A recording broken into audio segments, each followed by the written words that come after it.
मीठे बच्चे, ज्ञान के ठंडे छींटे डाल तुम्हें हर एक को शीतल बनाना है। तुम हो ज्ञान बरसात करने वाली शीतल देवियां। प्रश्न, बाप ने तुम्हें ज्ञान का कलश क्यों दिया है? उत्तर, ज्ञान का कलश मिला है पहले स्वयं को शीतल बनाकर, फिर सर्व को शीतल बनाने के लिए। इस समय हर एक काम अग्नि में जल रहा है। उन्हें काम चिता से उतार ज्ञान चिता पर बिठाना है। आत्मा जब पवित्र शीतल बने तब देवता बन सके। इसलिए तुम्हें हर रूह को ज्ञान इंजेक्शन लगाकर पवित्र बनाना है। तुम्हारी यह रूहानी सेवा है। गीत, जो पिया के साथ है उसके लिए बरसात है। ओम शांति। जो बाप के साथ है उसके लिए बरसात है। अब बरसात और बाप, तो भला बाप की बरसात कैसे? वंडर खाएंगे ना। दुनिया इन बातों को नहीं जानती। यह है ज्ञान बरसात। तुमको शीतल देवियां बनाने के लिए ज्ञान चिता पर बिठाया जाता है। शीतल अक्षर के अगेंस्ट है तपत, गर्म। तुम्हारा नाम ही है शीतल देवी। एक तो नहीं होगी ना, जरूर बहुत होगी, जिनों से भारत शीतल बनता है। इस समय सभी कामचिता पर जल रहे हैं। तुम्हारा नाम यहाँ शीतल देविया है। शीतल करने वाली, ठंडा छींटा डालने वाली देवियां। छींटा डालने जाते हैं ना, यह है ज्ञान के छींटे जो आत्मा के ऊपर डाले जाते हैं। आत्मा प्योर बनने से शीतल बन जाती है। इस समय सारी दुनिया कामचिता पर काली हो पड़ी है। अब कलश मिलता है तुम बच्चों को। कलश से तुम खुद भी शीतल बनते हो और औरों को भी बनाते हो। ज्ञान चिता पर बैठ शीतल बनते हो। जब तुम यहाँ शीतल बनेंगे तब ही तुम देवता बन सकेंगे। बाबा ने समझाया भी है, जब तक तुम्हारे द्वारा कोई आस्तिक नहीं बना है तो गोया नास्तिक ही है।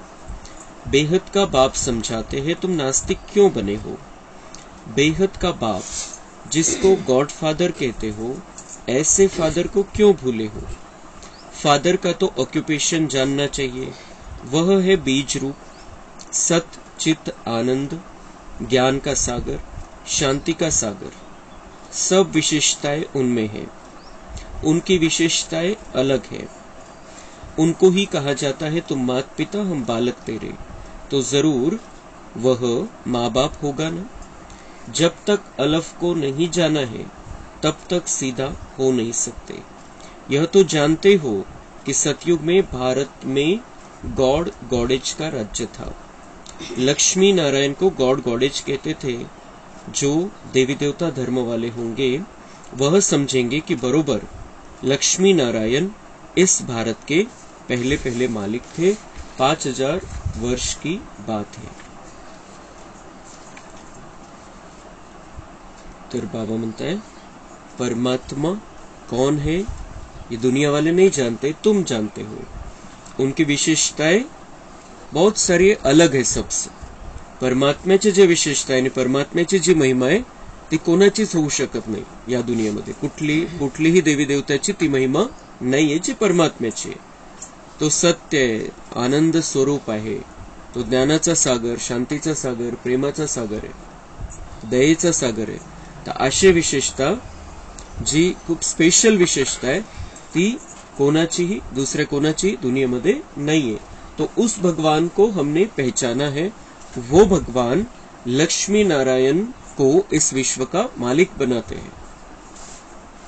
वो पहले पहले मालिक थे इस विश्व के. लक्ष्मी नारायण इस विश्व के पहले पहले मालिक थे, लेकिन उनको मालिक बनाने वाला, हम सबको देवी देवता बनाने वाला हमारा माता पिता परमपिता परमात्मा है. तो वो आता है और हमें ज्ञान चिता पर बिठाता है. दोन शब्द बाबांनी वापरलेले, ज्ञान चिता पर बिठाता है और ज्ञान की बरसात करता है हमारे ऊपर.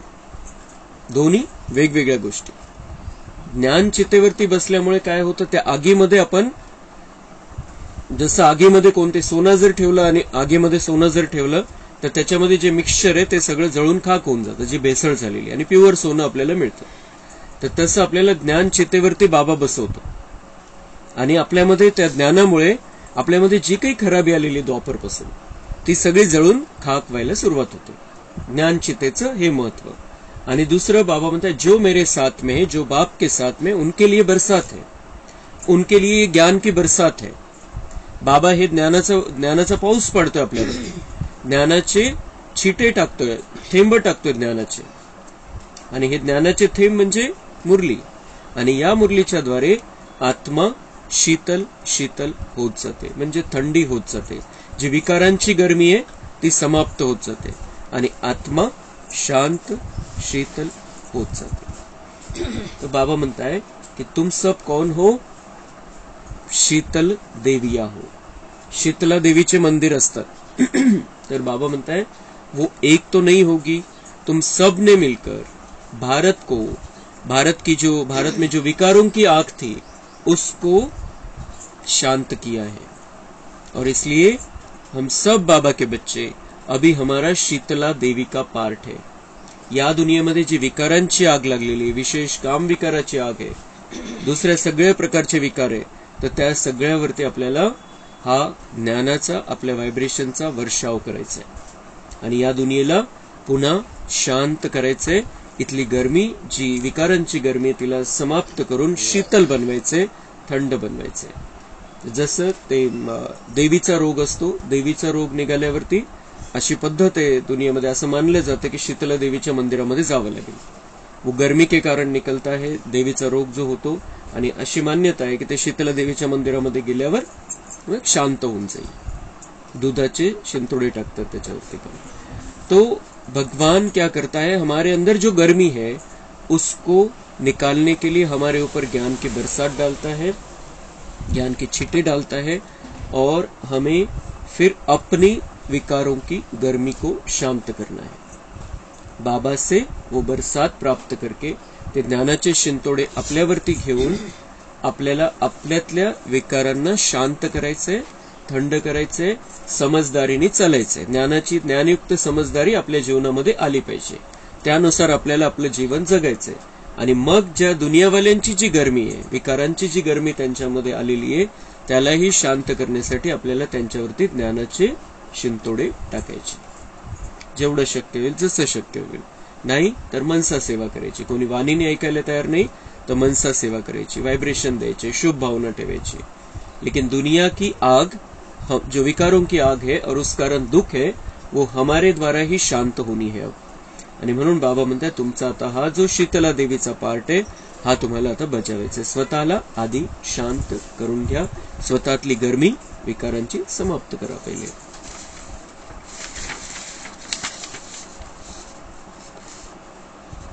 देखो, बाप टीचर जब समझाते हैं तो चारों तरफ देखते हैं कि बच्चे अच्छी तरह सुनते हैं, धारण करते हैं, या बुद्धि योग और कहां भटकता है. जैसे भक्ति मार्ग में भल श्री कृष्ण की मूर्ति के आगे बैठे होंगे, परंतु बुद्धि धंधे आदि तरफ धक्का खाती रहेगी.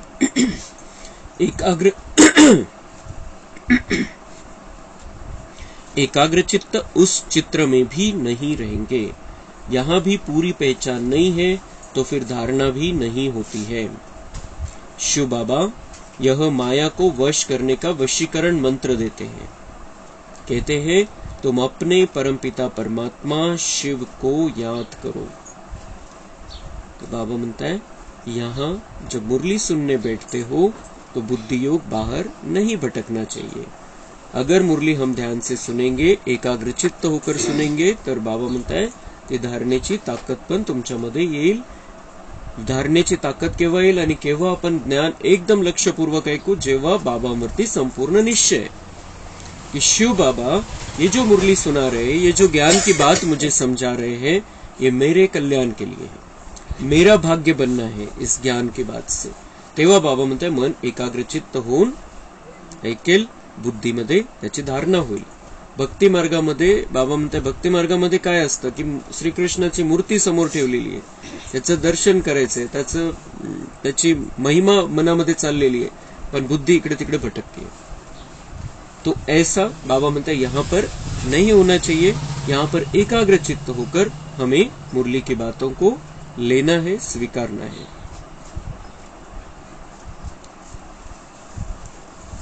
बुद्धि का योग उनके साथ लगाओ. अभी तुम्हारा बुद्धि योग पुराने घर की तरफ नहीं जाना चाहिए. बाबा म्हणते अभी तुम्हारा योग पुराने बुद्धि योग पुराने घर की तरफ नहीं जाना चाहिए. पुराना घर हम रहते हैं वो भी पुराना घर है, और ये जो दुनिया है ये भी पुरानी हो गई है. म्हणून बाबा म्हणते बुद्धि योग मेरे साथ लगाओ. तो फिर मेरे घर में, अपने घर में आ जाएंगे आराम से, और नई दुनिया की तैयारी भी हो जाएगी. इस दुनिया में नहीं फंसना है. अब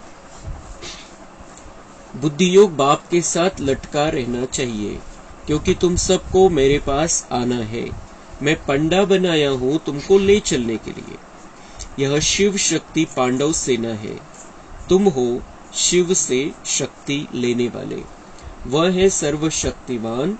तो लोग समझते हैं परमात्मा तो मरे हुए को जिंदा कर सकते हैं, परंतु बाप कहते हैं लाडले बच्चे, इस ड्रामा में हर एक को अनादि पार्ट मिला हुआ है. मैं भी क्रिएटर, डायरेक्टर, प्रिंसिपल एक्टर हूँ. ड्रामा के पार्ट को हम कुछ भी नहीं कर सकते. मनुष्य समझते हैं पत्ता पत्ता परमात्मा के हुक्म से चलता है. क्या परमात्मा बैठ पत्ते पत्ते को हुक्म करेंगे? परमात्मा खुद कहते हैं मैं भी ड्रामा के बंधन में बांधा हुआ हूँ. ऐसे नहीं कि मेरे हुक्म से पत्ते हिलेंगे. सर्वव्यापी के ज्ञान ने भारतवासियों को बिल्कुल कंगाल बना दिया है. बाप के ज्ञान से भारत फिर सिरताज बनता है. बाबा म्हणता है दुनिया वाले क्या समझते हैं, ये सब कुछ भगवान की मर्जी से होता है. जे काही होतं ते परमेश्वराची इच्छा. म्हणजे मग आपण चांगल्यासाठी तेवढं नाही म्हणत. काही चांगलं झालं तर म्हणतो मी केलेलं आहे, माझ्यामुळे झालं.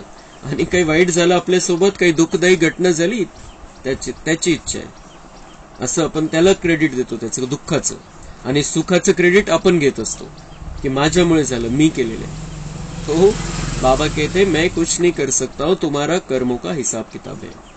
अच्छा भी होता है, तुमने अच्छा किया है इसलिए अच्छा होता है, तुमने बुरा किया है होता है तो फिर बुरा हो जाता है. कर्माचे सगळे हिशोब आहे. बाकी बाबा म्हणतात मी कोणाच्याही पार्ट मध्ये इंटरफेअर करत नाही. प्रत्येकाचा आपला आपला पार्ट आहे. संगम युगामध्ये येऊन मी तुम्हाला मार्गदर्शन करतो, ज्ञान देतो, रस्ता दाखवतो, ताकद देतो त्या रस्त्यावरती चालण्याची. आणि तुम्हाला इतकं भाग्यशाली बनवून टाकतो की तुम्हाला 2500 वर्ष कुठलाही कर्माचा हिशोबच राहत नाही. कर्माचा हिशोबच शिल्लक राहत नाही, असं तुम्हाला मी बनवतो. ते परमात्मा करतो की आपल्याला मार्गदर्शन करणं, ती ताकद देणं आपल्याला. पण तो असं नाही करत की पार्ट फिक्स करायचंय कोणाचं, याला आता असं करायला लावायचं, त्याला तसं करायला लावायचं. सरसकट सगळ्यांना बाबा ज्ञान देतो. सगळ्यांविषयी शुभ भावना है, हर बच्चे पर बाबा की नजर है, लेकिन वो किसी के पार्ट में इंटरफेयर नहीं करता. प्रत्येकाचा आपला आपला पार्ट है. तो दुनिया वाले कहते पत्ता पत्ता भगवान की मर्जी से हिलता है. बाबा म्हणतात मी पत्ते घालवत बसू काय काय करायचं, आता इथं काय, इथला काय पार्ट आहे, आता त्या झाडाचा काय पार्ट आहे, ह्या व्यक्तीचा काय पार्ट आहे, आता इथं काय करायचंय, इथं कोणती घटना घडवायची आहे, परसोड्यामध्ये काय करायचंय, औरंगाबादमध्ये काय करायचंय, मग युद्धाच्या भूमीवरती काय करायचंय. बाबा हेच करीत बसेल का? तो बाबा म्हणते ये ड्रामा बना हुआ है और हर एक का अपना अपना पार्ट है. ऐसे नाही की मैं मरे हुए को जिंदा कर देता हूं. दुनिया वाले म्हणतात ईश्वराच्या हातात आहे, त्याला त्याच्या मनात आलं तर कोणाला मेलेल्याला जिवंत करून टाकेल.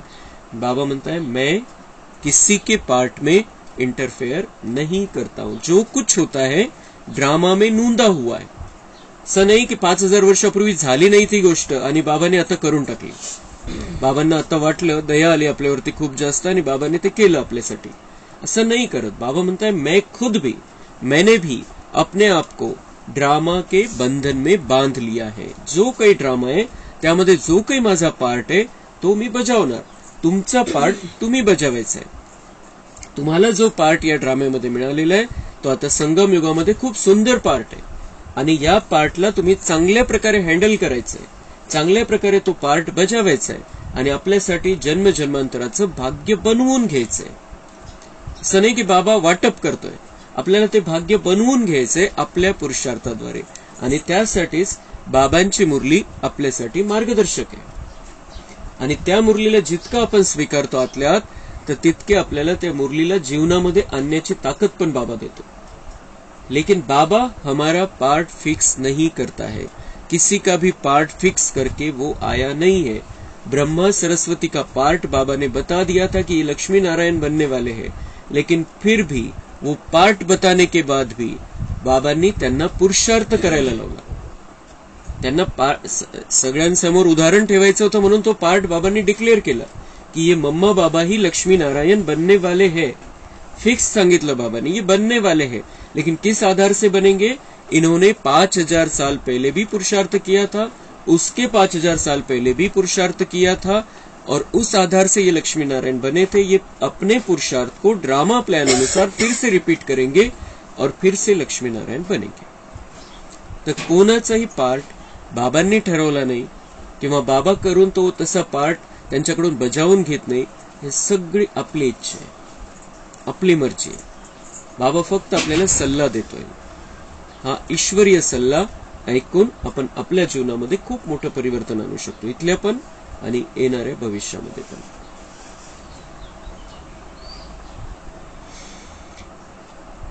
तुम बच्चे जानते हो देलवाड़ा मंदिर भी ठीक बना हुआ है. कोणत्या हिशोबाने? ज्ञानाच्या हिशोबाने, त्या जैन धर्माच्या हिशोबाने नाही. ठीक कैसे बना हुआ है? ज्ञान के हिसाब से. आदि देव दिल वाला है, सारे सृष्टी की दिल लेने वाला. सगळी सृष्टी ज्याच्यावरती प्रेम करते असं तो ते आदि देवाचं ते मंदिर आहे. भक्तों की दिल लेने वाला एक भगवान कहेंगे ना, यह उन्हों के ही यादगार है. ऊपर में है देवताओं के चित्र और नीचे राजयोग की तपस्या कर रहे हैं. 108 बच्चे आसन लगाकर बैठे हैं शिव बाबा की याद में. उन्होंने ही भारत को स्वर्ग बनाया है. बाबा म्हणतात ते जे प्रतीक रूपामध्ये दाखवलेले 108, त्यांच्यापेक्षा भरपूर आहे बाबांचे बच्चे. पण 108 किती, कोणती तरी संख्या तर फिक्स करावी लागेल. आता किती लाखोंचं थोडी मंदिर बनू शकणार आहे एवढं मोठं. तो 108 बच्चे दाखवलेले. जैन धर्मामध्ये 24 तीर्थंकर असताना 108 बच्चे दाखवलेले, 108 त्या मूर्त्या दाखवलेल्या आहेत. तो बाबा म्हणता ये 108 बच्चे हैं मेरे मुख्य 108 बच्चे हैं, लेकिन वैसे ये सब मेरे बच्चों का यादगार है. तिथं आसन मध्ये बसून तपस्या करताना दाखवलेलं आहे. तो हम क्या करते हैं? हम राजयोग के माध्यम से बाबा को याद करते हैं, बाबा को मन से याद करते हैं. ती आपली तपस्या आहे. आसन कोणतं? कोणतेही आसन आपण घेऊ शकतो, कोणत्याही आसनामध्ये बसू शकतो. सहज योग आहे आणि स्वमानचं आसन आहे आपल्यासाठी. कोणत्या आसनामध्ये बसायचं हे आपण ठरवतो की मैं मास्टर सर्वशक्तिवान हूं, मैं शांत स्वरूप आत्मा हूं, मैं आनंद स्वरूप आत्मा हूं. आणि त्या आसनावरती मन बुद्धीला स्थिर करून आपण बाबांची आठवण करतो. त्यांनी दाखवलं ते आसन, तसंही आपण बसू शकतो तपस्या करायला. ती चांगली पोज येते. शरीराला जर तशा पद्धतीने आपण ठेवलं जसं ती मूर्ती दाखवलेली आहे, ज्यांना मांडी घालून नाही बसतायत खुर्चीवर पण आपण तसं बसू शकतो, दोन्ही हात एकमेकांवरती ठेवून. तर त्याच्यामुळे एकाग्रता चांगली होते. एकाग्रता होण्यासाठी ते चांगलं आसन आहे. पण तशी आपल्याला गरज नाही, पण करू शकतो आपल्याला जर तसं करायचं असेल तर. तर बाबा म्हणताय उन्होंने जो बताया है कि ये बच्चे आसन लगाकर बैठे हैं तपस्या की है और इन्होंने राजयोग के माध्यम से भारत को स्वर्ग बनाया है. म्हणून वरती छतावरती खाली तपस्या आणि वरती देवी देवतांचे चित्र दाखवलेले छतामध्ये. तो क्योंकि उनके जिन्होंने बनाया उनकी बुद्धि में थोड़ा थोड़ा ये बात होगी. पण ते दाखवलं कसं? स्वर्ग वरती दाखवलं कि वरती जायचंय, तपस्या करून वरती जातो आणि मग वरती स्वर्ग है. लेकिन उनको ये पता नहीं था कि स्वर्ग यहाँ पर ही आने वाला है. दाखवलं. बाबा म्हणतात ठीक आहे, त्यांच्या बुद्धीच्या हिशोबाने त्यांनी दाखवलं की तपस्येचा परिणाम काय होतो? देवता बनणार आपण. ते कुठं त्यांना माहिती नाही कुठे येणार आहे स्वर्ग. बाकी वह जो मुक्ति के लिए पुरुषार्थ करते हैं कि पार्ट बजाने से मुक्त हो जाए, परंतु मोक्ष किसी को भी मिलता नहीं है. त्यांचा जैन धर्मवाल्यांचा पुरुषार्थ कशासाठी चाललेला आहे? मुक्ती, मोक्ष प्राप्त करायचा आहे. पण बाबा म्हणतात मोक्ष तो किसी को मिलता नाही. मोक्ष मिळाला म्हणजे पुन्हा जन्म मृत्यूच्या चक्करमध्ये यायचं नाही, खाली यायचं नाही. याच्यासाठीच ती तपस्या चाललेली. लेकिन बाबा म्हणताय कि मोक्ष किसी को भी मिलता नहीं है. भगवान कहते हैं मुझे भी मोक्ष नहीं मिलता, मुझे भी सेवा पर आना पड़ता है. बाबा म्हणते मला पण मोक्ष नाहीये, तुम्हाला कसं मिळेल? मी पण परमनंट तिथं नाही राहू शकत, मलाही खाली यायचंय सेवा करण्यासाठी. भक्तों को राजी करना पड़ता है. इस भारत को मालामाल बनाने, गवाया हुआ स्वराज्य फिर से देने, सॉल्वेंट बनाने मुझे भी पतित शरीर में, पतित दुनिया में आना पड़ता है. अनेक बार आया हूँ और आता रहूंगा. भारत को गुल गुल बनाऊंगा. यह है ही आसुरी दुनिया, उनको दैवी बनाता हूँ. जो जो मुझे पहचानेंगे वही वारसा लेंगे. वारसा हक्क कोणाला भेटणार आहे? जे बाबांना चांगल्या प्रकारे ओळखते त्यांनाच वारसा हक्क भेटणार आहे. जे बच्चे बनतील ऍक्च्युअल मध्ये, म्हणण्यासाठी नाही, जे ऍक्च्युअल मध्ये बच्चे बनतील बाबांचे त्यांनाच बाबा म्हणते माझे बच्चे बनले तर वारसा हक्क. जर पित्याचे बच्चेच नाही तर वारसा हक्क कुठला आला? मग मनुष्य समझते हैं पतित पावनी गंगा है, फिर भी एक से राजी थोड़ी होते हैं. सब जगह भटकते रहते, सिद्ध करते बरोबर हम पतित है. तो बाबा म्हणतात ते मनुष्य समजतात की गंगा पतित पावनी आहे, मग तेवढं तिथंच जायला पाहिजे ना. पण बाबा म्हणतात सब तरफ भटकते रहते, एकावरती विश्वास नाहीये. म्हणायला म्हणतात की गंगेचं दर्शन घेतलं, तिथं जाऊन स्नान केलं तर आपण पवित्र बनून जाऊ, पण तो पण विश्वास नाहीये बुद्धीमध्ये. म्हणून इकडे तिकडे ज्या घाटावर जातील तिथं स्नान करतील, दुसऱ्या मंदिरामध्ये जातील, इकडे जातील. अगर गंगा पतित पावनी है तर कामच झालं मग तिथं जाऊन. पण बाबा म्हणताय वो एक पर स्थिर नहीं रहते, उनकी बुद्धि भटकते रहते हैं और सिद्ध करते हैं बरोबर हम पतित है. क्या सिद्ध करते हैं? हम पतित है. एकदा जर गंगा स्नान केलं, गंगा पावन बनवते असं म्हणतात, मग पावन झाले एकदा स्नान करून, पण तरी भटकताय. याचा अर्थ बाबा म्हणतात वो सिद्ध करते हैं बरोबर हम पतित के पतित ही है. गंगा में स्नान कर लिया लेकिन हम पतित ही है. पावन बनल्यावर तर मग कुठे जायची गरज नाही. लेकिन वो जाते हैं, भटकते हैं, बार बार जाते हैं, बार बार स्नान करने जाते हैं, बार बार तीर्थ यात्राओं पर जाते हैं. तो ये सिद्ध करते हैं कि हम पतित है, पतित के पतित है, हम पावन नहीं बने हैं. ज्ञान का सागर तो एक ही परमात्मा है जिससे तुम ज्ञान गंगाए निकली हो. बाबा म्हणते हे जे गंगेचं जे आलेलं की गंगा पतित पावनी है, तो वो वैसा नहीं है. तुम ज्ञान गंगाए, एक ज्ञान का सागर जो है उस शिव बाबा, उससे निकली हुई ज्ञान गंगाए तुम हो. तुम्हारे ही नाम है सरस्वती, गंगा, जमुना, मातांचे नाव दिलेले नद्यांना.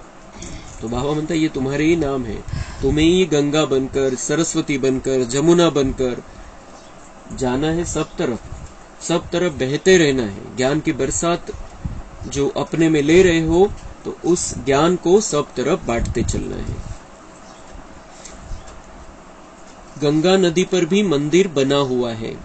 वास्तव में ज्ञान गंगाए तुम हो. मंदिर बना हुआ है गंगा नदी पर भी, म्हणजे ऍक्च्युअल मध्ये गंगा तर पतित पावनी झालीच नाही, मंदिराची काय गरज आहे मग तिथं? जर गंगेमध्ये स्नान केल्यामुळे पावन बनतो आपण, तर तिथं मंदिराचीच आवश्यकता नव्हती. लेकिन वहां पर भी बाबा म्हणता है मंदिर बना हुआ है. वास्तव में ज्ञान गंगाए तुम हो. तो ये हमारा यादगार है. वो जो मंदिर है वो हमारा यादगार है कि हमें ज्ञान गंगा सब तरफ, ज्ञान गंगा के रूप में सब तरफ जाना है. तुम देवता नहीं हो, तुम ब्राह्मण हो। अभी बाबा म्हणता है तुम देवता नहीं हो, हम देवता कब बनेंगे? सतयुग में। अभी हम ब्राह्मण हैं। गंगा के नाम पर देवता का चित्र भी रख दिया है, तिला देवी मानून, गंगेला देवी मानून बाबा म्हणताय वहां पर उनका चित्र भी बना दिया आहे। गंगा तशी पाण्याची गंगा आहे, पण तिला पण देवीचं रूप दिलेलं आहे। ते हे कशाची यादगार आहे की आपण देवता बनतो, आधी ब्राह्मण बनून आपण ज्ञान देतो, सगळ्यांना ज्ञानाचं वाटप करतो आणि या ज्ञानाच्या आधाराने पतितात्मे पावन बनायला सुरुवात होते। उन्हों को तो पता नहीं है, ज्ञान गंगाए तुम शक्तियां हो, तुम अब मनुष्य से देवता बन रही हो इस राजयोग से। सच्चा योग यह है, बाकी तो सब अल्पकाल हेल्थ के लिए अनेक प्रकार के योग सिखलाते हैं।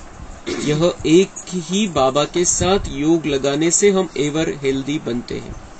बाबा म्हणतात ते शरीरासाठी अनेक प्रकारचे योग शिकवतात, ठीक आहे, आता शरीर तसं झालेले म्हणून त्याची पण आवश्यकता है शरीरासाठी, लेकिन बाबा हमें ऐसा योग सिखाता है जिससे हम जन्म जन्मांतर बिना किसी रोग के रहेंगे। ऐसा योग सिखाता है जो हम बिना रोग के रहेंगे 2500 साल तक, सदा निरोगी 2500 वर्ष।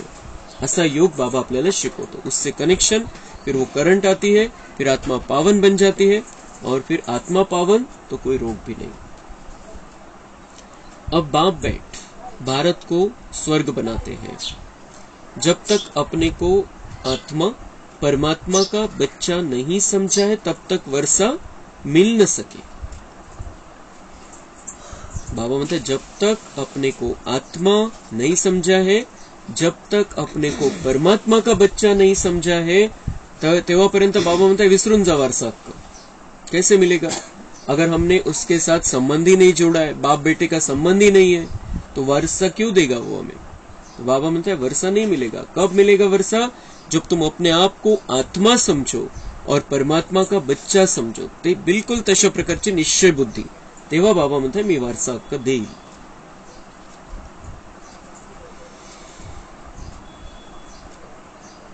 बच्चे तुम हो रूहानी सोशल वर्कर, वह है जिस्मानी सोशल वर्कर्स। तुम रूह को इंजेक्शन लगाते हो कि रूह प्योर बन जाए, बाकी तो सब जिस्मानी सेवा करते हैं। बाप बैठ समझाते हैं कितना फर्क है। तुम गॉड को याद कर गॉड गॉडेज बन रहे हो। भगवान खुद कहते हैं लाडले बच्चे, मैं तुम्हारा गुलाम बनकर आया हूँ, अब मैं जो कहता हूँ सो मानो। बाबा म्हणता है मैं तुम्हारा गुलाम बनकर आया हूँ और अब मेरी मानो। गुलाम भी कहता है एक तरफ और एक तरफ कहता है मेरी मानो। गुलाम किस हिसाब से की जी सेवा तुम्हाला माझ्याकडून घ्यायची ती घेऊ शकता, जे माझ्याकडून घ्यायचे ते घेऊ शकता, पण माझा सल्ला ऐका, तुम्ही असं असं करा तो तुमचं कल्याण होईल। तो निरहंकारिता से आया है, किसी प्रकार का अहंकार नहीं है। बाबा म्हणते मी तुमचा गुलाम बनून आलेलो आहे, पण माझा सल्ला ऐका, मी तुमच्या कल्याणासाठी काही गोष्टी सांगणार आहे। अब मैं जो कहता हूं सो मानो, उसको श्रीमत भगवत कहते हैं। ऊंचे ते ऊंचे, ऊंचे ते ऊंच वह है, ब्रह्मा विष्णु शंकर को बनाने वाला, उनसे कार्य कराने वाला शिव बाबा है ना, नहीं तो नई सृष्टि कैसे बने। सबसे ऊंच जयंती है ही त्रिमूर्ति शिव की। शिव आते ही है ब्रह्मा विष्णु शंकर के साथ। शिव आते ही है ब्रह्मा विष्णु शंकर के साथ, म्हणजेच बाबा येतात आणि बाबा या तिन्ही पार्टला ओपन करतात। तिन्हीचा पार्ट बिलकुल स्टॉप आहे। 4900 वर्ष ब्रह्मा विष्णू आणि शंकरचा कुठल्याही प्रकारचा पार्ट नाहीये। संगम युगामध्ये ह्या तिन्ही प्रकारचा पार्ट बाबा स्टार्ट करतो। तो शिव की ही जयंती मनाई जा सकती है। आजकल तो कुत्ते बिल्ली सबकी जयंती मनाते रहते, कुत्तों को भी कितना प्यार करते। कुत्ते बिल्ली मनवत असतील कोणी, त्यांचं ते पिल्लू झालं, त्याला 1 वर्ष झालं, त्याचा बर्थडे मनवत असतील। बाबा म्हणता है इस दुनिया में कुछ भी चल रहा है। आजकल की दुनिया देखो क्या है, कहेंगे सतयुग में यह शेर आदि नहीं होंगे, कायदा नहीं कहता। नवीन गोष्ट बाबांनी सांगितली। बाबा म्हणतात की वो दुनिया ऐसी है, ऐसे समझो कि शेर बकरी एक साथ में पानी पीते हैं एक घाट पर, ऐसी दुनिया, ऐसा दुनिया वालोने वर्णन केलं. आणि बाबा पण कधी कधी म्हणतात की इतकी म्हणजे तिथं कोणी हिंसक प्रकारचं जरी असेल तरी तो एकदम शांत स्थितीमध्ये. पण आज बाबा सांगता हे शेर वगैरे, जे सिंह वगैरे, जे ज्यांना दुसऱ्या प्राण्यांना मारून त्याच्यावरती आपली उपजीविका करायची, अशा प्रकारचे प्राणी तिथं नसणार आहे. ते फक्त एक जनरल आपल्याला लक्षात यावं की ती किती प्रेमाची दुनिया आहे. म्हणून बाबा कधी कधी सांगतो शेर बकरी एक घाट पर पाणी पिते वहां पर, किती अहिंसात्मक दुनिया आहे हे दर्शवण्यासाठी. पण सत्य तिथलं बाबा सांगताय की वहां पर शेर नाही है, सिंह नाहीये तिथं. नाही तर मग त्याला मग ते शिकारच करावी लागेल तिथं पण. लेकिन वहां पर तो हिंसा नहीं है. तो सतयुग में यह शेर आदि नहीं होंगे. जास्त करून पक्षीच राहणार आहे तिथं, जे त्रास देत नाही कोणाला. कायदा नहीं कहता सतयुग में मनुष्य भी बहुत थोड़े होंगे, तो जानवर आदि भी थोड़े होते हैं. म्हणजे जे साप वगैरे तशा प्रकारचे पण नाही राहणार. म्हणजे जे बाबा सांगतात त्याच्यावरून आपण लक्षात घेऊ शकतो. बीमारियां भी पहले इतनी थोड़ी ही थी, अभी तो कितनी ढेर बीमारियां निकल पड़ी. बाबा मतलब ये जानवर पहले बहुत थोड़े होते, फिर बढ़ेंगे. द्वापर के बाद बढ़ेंगे ये जानवर. जो खराब टाइप के जानवर है वो द्वापर के बाद में बढ़ेंगे, क्योंकि मनुष्य बिगड़ता गया. पहले बाबा म्हणते बीमारियां भी इतनी थोड़ी थी, अभी तो कितनी ढेर बीमारियां निकल पड़ी है. निरोगी जीवन होतं 50-100 वर्ष. एखादी साथ आली त्यावेळेलाच प्रॉब्लेम व्हायचा समजा कोणती, कारण त्यावेळेला लस वगैरे नव्हत्या जास्त. पण असं निरोगी जीवन असायचं, कारण खानपान शुद्ध होतं. आता सगळं आपण केमिकलचं खातोय. अभी तो कितनी ढेर बीमारियां निकल पड़ी है, तो ये जानवर आदि पीछे वृद्धि को पाते हैं. सतयुग में गाय भी बड़ी अच्छी अच्छी होती है. कहते हैं श्री कृष्ण ने गौवें चराई, ऐसे नहीं कहते सतयुग में ऐसी फर्स्ट क्लास गाय थी. बाबा म्हणता है उनको पता नहीं है, तो वो क्या कहते श्री कृष्ण को ग्वाला बना दिया है, गाई चारायचा म्हणे तो बाबा म्हणता है वो उनको पता ही नहीं है. श्री कृष्ण तो सतयुग का पहला राजकुमार है, पहला महाराजकुमार है. त्याला गाई चारायला घेऊन जायची काय आवश्यकता है. वो उन्होंने ऐसे कहना चाहिए था. बाबा म्हणता है कि सतयुग में फर्स्ट क्लास गाय थी. गाई कशा होत्या, एकदम फर्स्ट क्लास. तर गायी होत्या तिथं चांगल्या. म्हणजे जे जनावर दुसऱ्यांना त्रास देण्याची ज्यांची प्रवृत्ती आहे ते त्या प्रकारचे जनावर सुद्धा सतयुगामध्ये नाहीये. चांगले जे प्राणी आहेत ते तिथं राहतील. देवताओं के लिए वहां हीरे जवाहरों के महल होते हैं, और यहाँ है ठिक्कर बित्तर के. यह सब समझने की बातें, जो समझ जाएंगे वह कभी स्कूल छोड़ेंगे नहीं. खूप मोठी गोष्ट बाबा सांगताय. बाबा म्हणताय की आठवण करून देत आहे बाबा की त्या मी कुठे घेऊन जाण्यासाठी तुम्हाला हे शिकवतो. ही शाळा कशासाठी उघडलेली बाबांनी. मी तुम्हाला त्या हिरे जवाहरांचे महल तुमच्या तिथं असणारे त्या दुनियेमध्ये घेऊन जातोय, जिथं कुठल्याही प्रकारचे खराब प्राणी नाहीये, जे त्रास देणारे नाहीये, जिथं कुठल्याही प्रकारचा आजार नाहीये, अशा दुनियेमध्ये मी तुम्हाला घेऊन जाण्यासाठी शिकवतोय, ट्रेनिंग देतोय की तिथं तुम्हाला कसं राहावं लागेल, कसं राहायचंय, तिथं सगळे कसे राहतात हे मी तुम्हाला या मुरलीच्या द्वारे शिकवतो. शाळेमध्ये बाबा म्हणतात येणं कोण सोडेल, या शाळेमध्ये येणं, मुरली क्लासमध्ये येणं कोण सोडेल. जो बाबा म्हणतात जो समझ जाएंगे वो कभी स्कूल नहीं छोड़ेंगे. जो इन भगवान की बातों को समझ जाएंगे कि भगवान मेरे कल्याण के लिए ये बात कह रहा है, इसमें किसी का स्वार्थ नहीं है. भगवान का स्वार्थ नहीं है, हमारे किसी दादी का स्वार्थ नहीं है, हमारे किसी वरिष्ठ भाई का स्वार्थ नहीं है, हमारे किसी दीदी का स्वार्थ नहीं है. ये हमारे कल्याण के लिए बाबा हमें अच्छी बातें सिखाता है. एकही अशी वाईट गोष्ट तर शिकवत नाही बाबा आपल्याला, की काही चुकीचं काही उल्टा रास्ता तर नहीं दाखवत. तो अच्छा रास्ता बताता है, जिससे हमारा यहाँ का जीवन बहुत सीधा सरल स्पष्ट हो जाता है. आराम से हम रह सकते हैं, सहन शक्ति को बढ़ाकर चल सकते हैं, आनंद में रह सकते हैं. तो बाबा हमें ये सारी बातें सिखाता है. तो बाबा म्हणते जो समझेंगे इन बात को वो कभी भी स्कूल छोड़ेंगे नहीं. स्कूल छोड़ते हैं, मुरली को आना छोड़ते, इसका मतलब समजी नाही बात. आणि ही स्वतःच्या कल्याणाची गोष्ट आहे. तर जे सोडतात, जे रेग्युलर नाहीये मुरलीला, त्यांच्याविषयी आपण शुभ भावना ठेवायची कि वो अपना कल्याण करने के लिए फिर से मुरली शुरू कर दे. रेग्युलर, कधी गॅप नाही झाला पाहिजे त्यांचा. क्योंकि ये जो बातें ये फिर से हमें कभी 5000 साल सुनने को नहीं मिलने वाली है। इन बातों के आधार से हमें 5000 साल का भाग्य बना लेना है अपना। तो हम जो भी रेगुलर नहीं है मुरली में, उन सब के लिए हमें शुभ भावना रखनी आहे की त्यांनी त्यांचं कल्याण करण्यासाठी मुरली क्लासमध्ये रोज यायला पाहिजे। क्योंकि ये किसी भाई का, किसी माता का मुरली क्लास नहीं है, भगवान का मुरली क्लास है और भगवान ट्रेन कर रहा है हमें, भगवान ट्रेनिंग दे रहा है। तर म्हणून जे कोणी रेगुलर नाहीये तर याचा अर्थ त्यांना थोडं ते क्लियर नाहीये ती गोष्ट। तो हमें उनके लिए शुभ भावना रखनी है और उन्हें अच्छे वाइब्रेशन देने की वो आत्मा फिर से बाबा की बन जाए, बाबा के पक्के बच्चे बन जाए। कोणी येतच नाही, कोणी 8 दिवसामध्ये येतं, कोणी 15 दिवसामध्ये येतं, कोणी दुसऱ्या तिसऱ्या दिवशी येतं। तो हमें सबके लिए शुभ भावना रखनी है कि वो रेगुलर आते रहे और अपना कल्याण करते रहे। एम ऑब्जेक्ट समझने बिगर कोई आकर बैठे तो भी समझ नहीं सकेंगे। बाबा म्हणते नये को तो समझ में नहीं आएगी ये बातें। त्याला कळालं पाहिजे सगळ्यात पहिले आत्मा काय परमात्मा काय। लेकिन जिनको समझा है, जिनको पता चल गया है आत्मा क्या है परमात्मा क्या है, उन्होंने तो रेगुलर रहना चाहिए।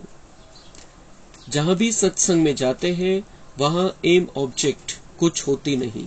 यह तो पाठशाला है, पाठशाला में तो जरूर एम ऑब्जेक्ट चाहिए ना। तुम एम ऑब्जेक्ट को जानते हो। जिनकी तकदीर में नहीं होगा उनकी बुद्धि में ज्ञान कभी टपकेगा ही नहीं। बाबा म्हणते अभी अगर इतनी सारी कल्याण की बातें हैं, लेकिन अगर किसी की तकदीर में नहीं है, वैसा पार्ट नहीं है किसी का, तो ये ज्ञान उनकी बुद्धि में टपकेगा नहीं। लेकिन हमें सबके लिए अभी तक की वो पोजीशन रह सकती है, उनके तकदीर में नहीं था आज तक, लेकिन हम उनके लिए शुभ भावना तो रख सकते हैं कि उनकी तकदीर अब से जागृत हो जाएगी और उनकी बुद्धि में अब ये ज्ञान टपकने लगेगा, वो अपना कल्याण कर लेंगे। जीवन मुक्ति में भी थोड़े ही आएंगे, पिछाड़ी वाले स्वर्ग में आ न सके। बाबा म्हणते खूपच लेट झाले, खूपच लेट आले तर त्यांना स्वर्गामध्ये चान्स नाही। भले 7 दिवसाचा कोर्स वगैरे होऊन जाईल, पण स्वर्ग जो ओरिजिनल स्वर्ग आहे सतयुगामध्ये एंट्री नहीं राहणार। अच्छा, मीठे मीठे सिके लदे बच्चों प्रति माता पिता बाप दादा का याद प्यार और गुड मॉर्निंग।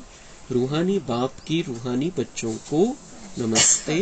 हम रूहानी बच्चों की रूहानी बाप दादा को याद प्यार गुड मॉर्निंग नमस्ते। वहाँ बाबा वहाँ, शुक्रिया बाबा शुक्रिया। धारणा के लिए मुख्य सार है, बुद्धि योग सदा एक बाप में लगा रहे, पुराने घर पुरानी दुनिया में बुद्धि न जाए, ऐसी एकाग्रचित्त अवस्था बनानी है। बाप के सर्व गुण स्वयं में धारण करने हैं। हर आत्मा पर ज्ञान के छींटे डाल उनकी तपत बुझाए शीतल बनाना है। वरदान है, हर आत्मा से आत्मिक अटूट प्यार रख, स्नेह संपन्न व्यवहार करने वाले सफलता मूर्त भव। जैसे बाप के प्रति अटूट अखंड अटल प्यार है, श्रेष्ठ भावना है, निश्चय है, ऐसे ब्राह्मण आत्माओं से आत्मिक प्यार अटूट और अखंड हो।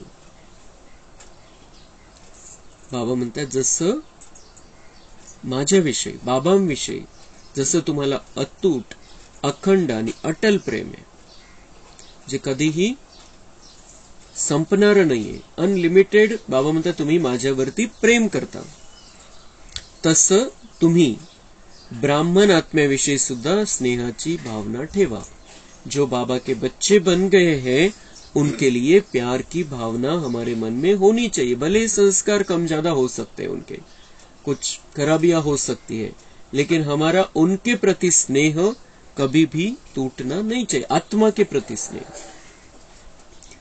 किसी के कैसे भी संस्कार हो, चलन हो, लेकिन ब्राह्मण आत्माओं का सारे कल्प में अटूट संबंध है, ईश्वरीय परिवार है। बाप ने हर आत्मा को चुनकर ईश्वरीय परिवार में लाया है। यह स्मृति रहे तो आत्मिक प्यार अटूट होने से स्नेह संपन्न व्यवहार होगा और सहज सफलता मूर्त बन जाएंगे। तो बाबा म्हणता है कि हर एक आत्मा की अपनी विशेषता है। बाबा ने चुनकर उसे ईश्वर इस परिवार में लाया है। बाबा की नजर गई तब तो वो इस परिवार में आए। 7 दिन का कोर्स किया, मुरली सुनते हैं, फिर मग मुरलीमध्ये इरेग्युलर ती गोष्ट वेगळी। लेकिन बाबा म्हणता है कि वो ईश्वर ने चुनी हुई आत्मा है, तो उसके प्रति तुम्हारे मन में अटूट विश्वास होना चाहिए, अटूट प्यार होना चाहिए। आणि अजून एक कारण त्याचं की ये जो ईश्वरीय परिवार में अभी एकत्र हुए हैं, आता आपण जे एकत्र आलेलो आहे, ईश्वरीय परिवारामध्ये आलेलो आहे, आपण एकदाच नाही आलेलो एकत्र आता इथं। आपण परिवारामध्ये पण एकत्र आलेलो असू कुठल्या कुठल्या जन्मामध्ये, आणि किती वेळ एकत्र आलेलो असू माहिती नहीं। कारण बाबा म्हणता है क्लियर कि जो अभी ईश्वरीय परिवार के बनते हैं वो किसी न किसी समय पर कभी न कभी 1 जन्म में, 2 जन्म में, 5 जन्म में, 10 जन्म में, साथ में परिवार में रहे हैं। आपले नाते एकमेकांशी, आता आज भले आपले नाते नाहीये तसे दुनियेच्या हिशोबाने, पण आपण एकमेकांचे नातेवाईक आहे कुठल्या न कुठल्या जन्माचे। तो इसलिए भी हमें हर एक के प्रति स्नेह की भावना रखनी है। कोणाविषयी आपल्याला अशुभ भावना नहीं ठेवायची कि ये ऐसे कैसे इनके संस्कार, ये तो बदलते ही नहीं है, ये तो बदलणारच नहीं, तो असेच बिगड़लेले। हम भगवान पर शक कर रहे हैं, ऐसा कहकर हम भगवान पर शक करते हैं कि असं कसं निवडलं त्यांनी। थोडंच आपल्याला त्या आत्म्याविषयी काही वाटायला लागलं मनामध्ये, याचा अर्थ आपण परमेश्वरावर संशय घेतोय कि त्याला ओळखता नहीं आलं कोणाला निवडलंय त्यांनी। ऐसा नहीं, हमें सबके प्रति स्नेह की भावना रखनी है। फिर जैसे हम स्नेह की भावना रखेंगे, स्नेह का पानी देंगे, उनके संस्कार भी धीरे धीरे धीरे धीरे परिवर्तन हो जाएंगे। स्लोगन, अंतर्मुखी वह है जो जिस समय चाहे आवाज में आए और जिस समय चाहे आवाज से परे हो जाए। अंतर्मुखी स्थितीमध्ये आपल्याला राहायचंय, जास्त बाह्यमुक्तेमध्ये नाही राहायचंय। अंतर्मुक्ता याचा अर्थ जेव्हा वाटलं आपल्याला, जेव्हा आवश्यकता आहे तेव्हा आपण बाह्य जगाशी संपर्कामध्ये यायचे, आणि जेव्हा आवश्यकता नाहीये तेव्हा आपण आपल्या आत्मिक स्थितीमध्ये स्थित राहायचे। मैं कौन हूँ, मुझे अब क्या करना चाहिए, मैं किसका हूँ। फिर बाबा के साथ में बातें करना, परमधाम में जाना, सतयुग के बारे में सोचना, ये सब करना अंतर्मुक्ता है। तो जो अंतर्मुखी है वो बाह्य जगत के भले संपर्क में आएगा लेकिन कंट्रोल में रहकर, कि बस आता एवढ्या पुरतं संपर्कात यायचं, मैं बाबा के साथ में हूँ। अच्छा, ओम शांति। कम बोलो, धीरे बोलो, मीठा बोलो, सत्य बोलो, सोच